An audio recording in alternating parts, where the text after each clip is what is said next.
it's good to be able to chat with you all. So yes, this is a very rough outline of what I want to chat through today. Is I'll give a relatively soft and quick introduction to the broader topic of my PhD thesis, which is finite model theory for many-valued logics.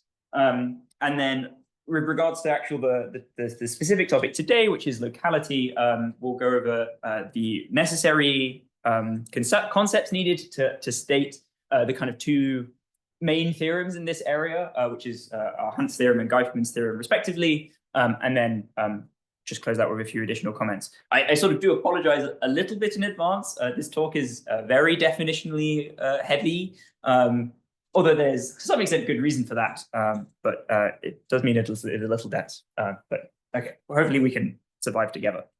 So as Guillaume mentioned, this is part of my wider PhD project, which really sits at the intersection of two research strands. On the one hand, finite model theory as a offshoot of classical model theory, and then on the other hand, many-valued logics.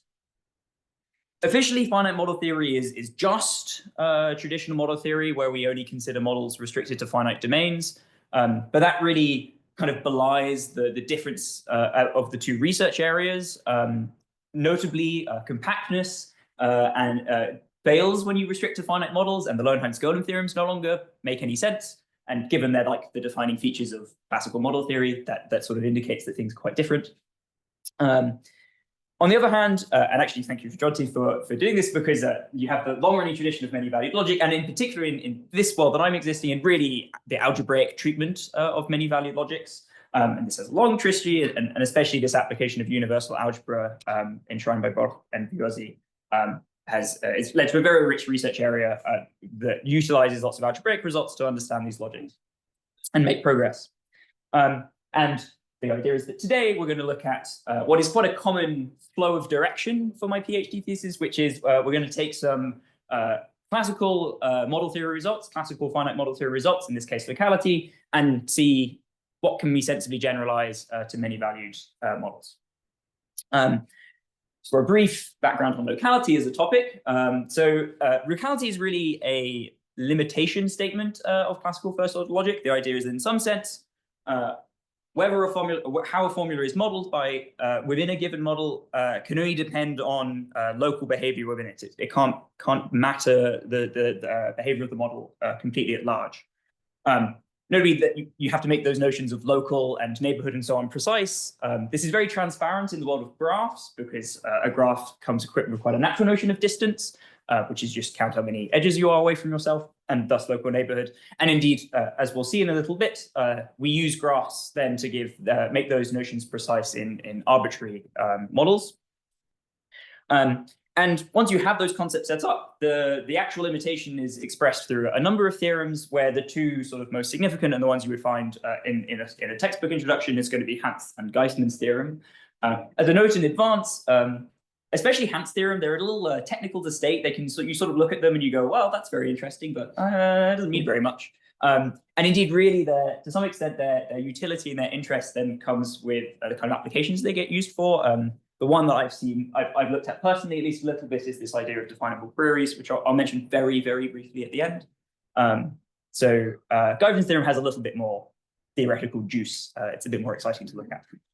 The other thing I want to just flash up here at the beginning, I'm not the only person who's looked at locality in non-classical models. So there's some work by Bizet, Cradle, and Nath on locality for semi-ring semantics, which is not too dissimilar to what I'm looking at, but subtly different.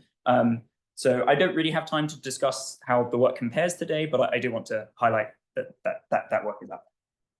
Okay, so many-valued models. I like to view the field like motivated in kind of two options, or two different ways. On the one hand, you have a logical motivation where we are attempting to provide semantics for first-order or predicate logics, where rather than being based on a classical propositional logic, it's some non-classical logic. Usually many-valued is where most of that interest is. On the other hand, you can have a more model theoretic motivation where, okay, well, we have these mathematical structures, they're called classical models. What happens if we generalize them to the new structure? And indeed, actually, really, to locality, I would say, is more on the latter bullet point than the former, especially because of the application in finite fields.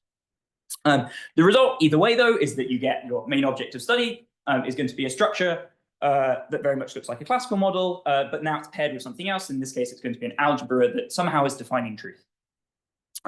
Whilst that framework is quite general and flexible to slightly aid comprehension, today we're going to work with something specific, which is the uninorm logic or UL algebras. These are sort of my common working point as a sort of precise formalism, just because they cover a large number of common logics or algebras in the field. Notably, I think Alberto mentioned FLEW algebras, so UL algebras cover these as well. Sort of, they're very close.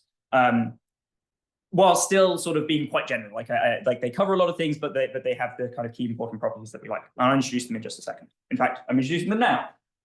So, I mean, this is the official definition. I mean, if you are familiar with, especially with residuated lattices, a lot of this will be familiar. No, the details aren't super important, actually. The only things I really want to highlight that are particularly relevant today is we are based on a lattice. And this means we have our lattice connectives that behave like lattice connectives. Free linearity is conditioned here. What that means is that the subdirectly reducible members are chains, and we're going to restrict to chains. We're going to only consider UL chains, so where the lattice is linearly ordered. And then the really key property that we make very heavy use of is the fact that the implication, thanks to residuation, interprets the order in this particular way, which is that an element is less than another one exactly when the implication gets valued to something greater than or equal to 1. For those familiar with things like MV algebras and so on, these are a generalization of those. How do we build the models? Well, the syntax is actually basically exactly done as classical, where you divine up your terms and your formulas as you would just do in classical logic, except now we have a couple of additional symbols because we have some more algebra symbols available.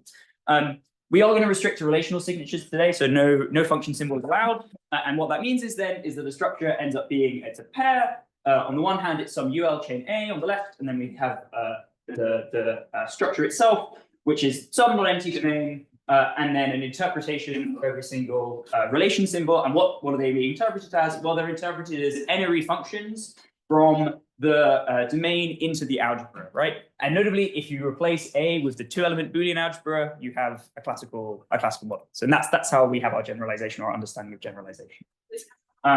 We're also actually, and this is worth highlighting in general, most of the time we tend to fix a specific UL chain and then consider models defined over that. There is some work where we allow the algebra to vary alongside of it, but locality really doesn't make a lot of sense without it. At least I've not been able to make much sense of it without it. So we're going to fix A throughout. The key important definition then becomes evaluation of a formula in a model, which is defined up inductively.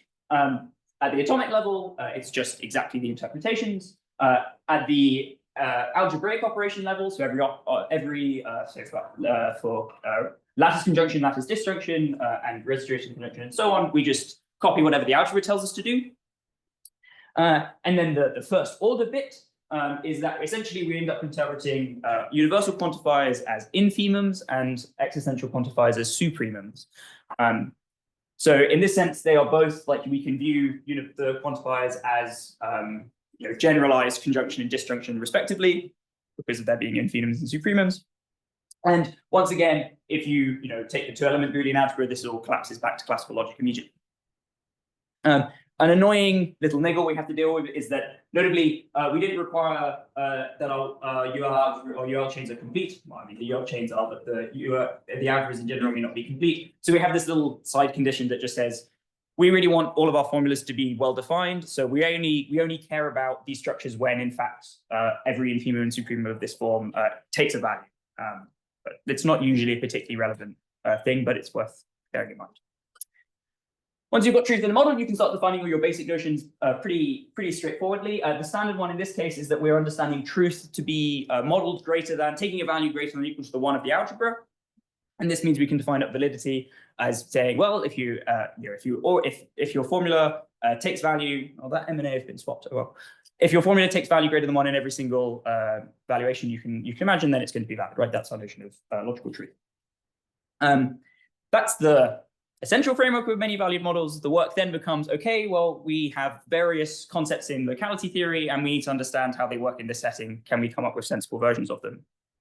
The first one of these is isomorphism types. So somewhat syntactically, like, I mean, it's basically just a giant bunch of syntax on the page, but the idea of this definition, or what we're encoding here in an isomorphism type, is a back and forth system or an errand for it for say game into a formula itself. This is at the base level, it's defined up inductively, where at the base level, what this formula is essentially saying is I'm giving a specification of every single relation and all the values it takes. The little P subscript A here, this is a introduced zero array relation symbol. That is, it will take the value of something in the algebra. And the idea is that in the models we're going to work with, we're assuming it's going to take the value that it's got its subscript denotation. And then to move up a step, we're essentially closing under something that expresses that an errand for it per se game can be played by duplication v1. This gives us a notion of what's called the k-isomorphism type of a tuple.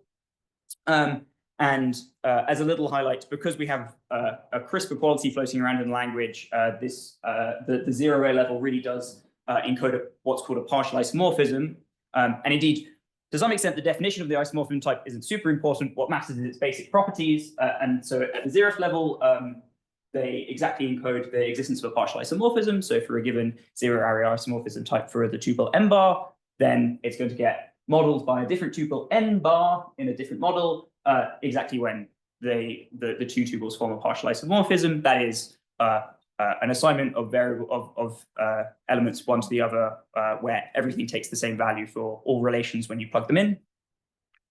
And then the slight extension of this key property is that two tuples are going to have the same isomorphism type of any number exactly when they form a partial isomorphism. And then sort of equivalently, this is saying that if you take these tuples and now you just induce the structure you would expect, you copy all the valuations from their parent model, those two structures are going to be fully isomorphic, right? Because now you've just restricted your domain to everything, so a partial isomorphism becomes an isomorphism. So this is a syntactic encoding of isomorphisms between finite parts of a model. The next one is what's called a Geifman graph. Which this is our way of turning, getting our understanding of local and distance from graph signatures into generic signatures. This is what we're doing in the classical setting, and here we're tweaking into the many-valued one. I thought it was best to introduce this rather than by definition, but by example. I mean, the example is unbelievably toy, but it's there nonetheless. So this is a very, very basic 5-element structure we can imagine, right? And I've just given it a whole bunch of assignments for a single 3-array function. 3-array relation even. The point is that what this Geifman graph, which we denote with also with subscript A, it's the graph that's formed by taking the underlying elements of the model as its vertices, and then we place an edge in between whenever those two elements appear in some relation that has value at least whatever my value is. So the point here is that you can alter this value that you care about the Geifman graph for, and as you lower it, as you make it weaker, more edges start appearing because it's more plausible that there was a relation that took that value, right? So this is sort of what's being like very basically introduced here. That if our threshold requirement is at a half, then we have two little triangles that essentially are related, and then if I raise it to a third, B and E become related as well because that appears as an element. And so the idea then is like, okay, we can start understanding distance by talking about distance within the Geifman graph. And indeed, this is exactly what that distance notion, that D there is denoting, and it gives us a concept of local neighborhood or a ball. We're at a threshold where it's everything that within that Geifman graph is close by up to radius R. And once again, because this picks out some subset of the model, then we can talk about the induced substructure, where we just copy all the valuations of the relation symbols. This then, because this is essentially, it is just picking out some subset of the model, we can talk about the type associated with it. So the AR sphere type, just to give it a name, of a tuple within a model, is just the isomorphism type of its local neighborhood. The key property that sphere types have is that two tuples are going to have exactly the same sphere type if and only if their local neighborhoods are isomorphic. Yeah. This conceptually is enough to state our first generalization, which is Kamp's theorem. So this is the many value version of Hans theorem, in that we're taking our models and our chains and so on. If you want to know what the classical version of Hans theorem is, you just write this out exactly, except you dropped any reference to the algebra, or you just take the algebra to be the 2-element Boolean algebra and A to be top, right? And that's what the classical Hans theorem actually is. The only thing I guess worth highlighting is that the conclusion, which says that the two models are strongly equivalent up to quantifier rank k. Strongly equivalent means that all formulas take exactly the same value, which is slightly stronger than the sort of potentially the more obvious straightforward generalization, which would be that they model exactly the same formula. So here we get a slight improvement, I guess, in that sense, which is they really take exactly the same value. As I said, sort of like when you read Hans theorem, it sort of is a big technical pile of jargon that I don't think is very transparent in its usefulness until you start trying to apply it to settings. But in terms of a proof, though, once you've actually set up these concepts the way we have, the proof follows identically to the classical case. I don't really want to go through it. The proof of both Hans and Geifman's theorem, we'll see later, they're very combinatorial. Although it's for that reason that the proof basically goes exactly through. They really just rely on the very basic properties of how neighborhoods work, and you piggyback off that a way of building an equivalence between the two models. But certainly at the very least, when I was working through this and putting this work together, the fact that after setting up your generalizations, the classical result just immediately follows kind of indicates at least two things to me. One, it potentially indicates that what's less interesting than the theorem itself is the condition in the theorem. So sure, once you set up this setup, you get this conclusion very nicely. Well, that means that the condition should be the thing that's interesting. What satisfies these conditions? Maybe that is what's complicated in the many value setting. Maybe that's what's difficult to understand. The move then from that condition into the conclusion is less illuminating. And the other thing it indicates is that, again, it was really just the idea of a local neighborhood and the way it interplays with isomorphism type that matters. That's really the only thing that is doing anything. And so equivalent definitions that had those basic properties likely would yield corresponding theorems. And indeed, to some extent, that's the plan with Geifman's theorem as well. We're going to repeat exactly this process. We have a few more concepts we need to define up, but we'll see once again that once you define them up in the correct way, that they have the behavior that you expect, you get the result kind of for free as a corollary of the classical one.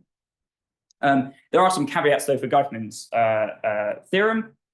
Firstly, we actually don't get Geifman's theorem. Geifman's theorem actually says that every first-order formula is equivalent to what is called a basic local formula, which is the main aim that we're going to have to define. And we don't get that. We only get the sort of main lemma of its proof, which is that two models satisfy exactly the same. We'll make clear what basic local is in a little bit, but this class of sentences, they satisfy the same basic local sentences, then they're equivalent. And this is what we actually prove. So it's the sort of main lemma on the way to Geifman's theorem. The other is that we have to be slightly more restrictive in our setting than for Hans' theorem. We end up utilizing, essentially, we need some kind of term in the algebra that's going to work like classical negation, which here I've just kind of decided to call semantic negation. The idea is that it's involutive around the modeling relation. This is maybe, I don't know, it might seem a little bit like cheating to say that we have something like this. I mean, this could arguably be quite a strong requirement. It's essentially saying classical negation is kind of floating around, but there's quite a number of natural examples where this is the case. Notably, any finite UL chain is going to have one of these. And then actually, I realized yesterday evening that any SI hating algebra also has one of these. So they're not supremely uncommon, but certainly they're kind of necessary for kind of, well, they're going to be necessary. The first step is actually a little bit of it's kind of a background technical lemma. We're going to utilize a kind of normal form. So we need access to a version of pre-next normal form. That is, we want to be able to put formulas into a string of quantifiers and then something that's quantifier free.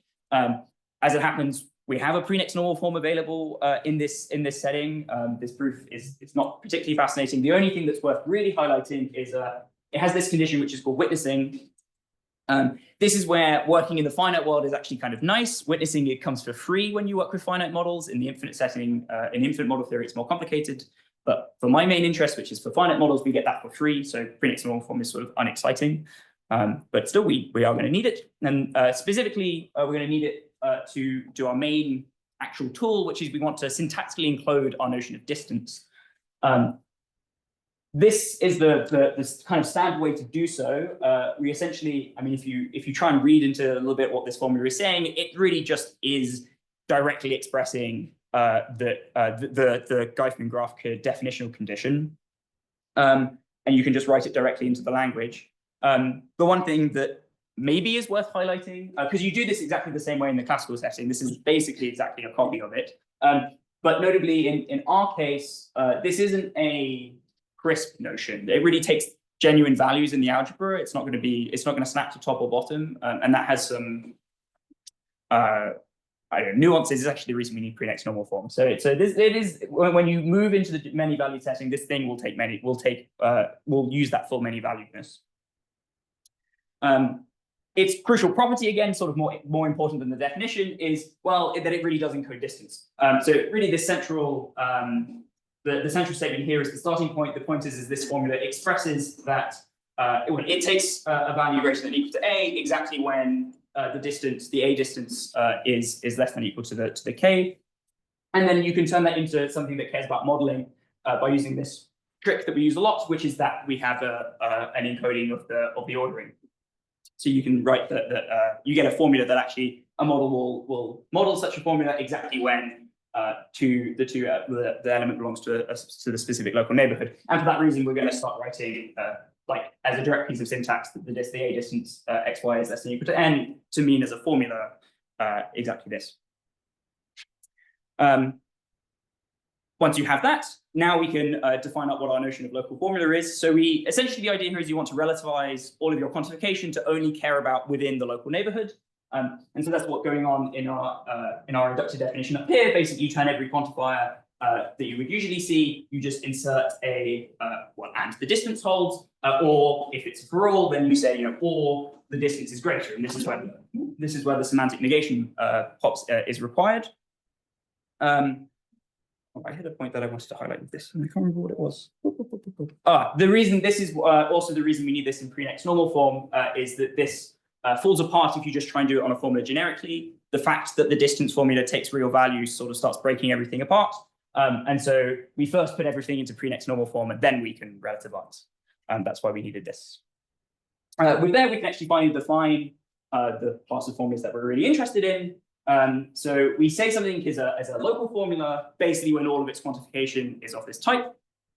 And then we specifically call out what's called these local sentences, basic local sentences. They have this format. Really, what is this expressing? Well, it's the key property or the basic lemma that we have. So the important point is that local formulas are modeled exactly when they're actually modeled locally by the neighborhood. And then what a basic local sentence expresses is there's some elements of the domain. They're all very far apart from each other. All their neighborhoods are distinct, and each of them models the formula. That's what a basic local sentence somehow fundamentally says. There's lots of points that are very far away, and they all satisfy the formula in question in their neighborhood. Okay. Finally, then we've got that. That's the necessary context to state Geifman's lemma in this form. And so this is essentially, once again, pretty much a direct reading of the classical Geifman's lemma. So you can recover the classical Geifman's lemma by just, again, taking A as the two-element Boolean algebra. Capital A is the two-element Boolean algebra. And it says that, okay, if you have two tuples and they satisfy all the same basic all the same local formulas, and then at the kind of base level, the two underlying models satisfy the same basic local sentences, then the two models now we're going to add in that we have, we're allowed to use the tuples as constant symbols. Once again, they're strongly equivalent, which is this, I guess, the sort of the extra meat perhaps in the many value testing is that it's not just equivalence of models, it's real equality of formulas. In fact, actually, maybe that's worth highlighting. The first two conditions, I and II, they only care about modeling, right? This is actually a property that moves from this, the standard turnstile relation to a quality relation. So in some sense, it's a bit of an upgrading, which goes back to, that's rooted in the way isomorphism types work as to why that's doable. So I think maybe that's probably from a meta perspective, the most interesting part of these theorems. But yes.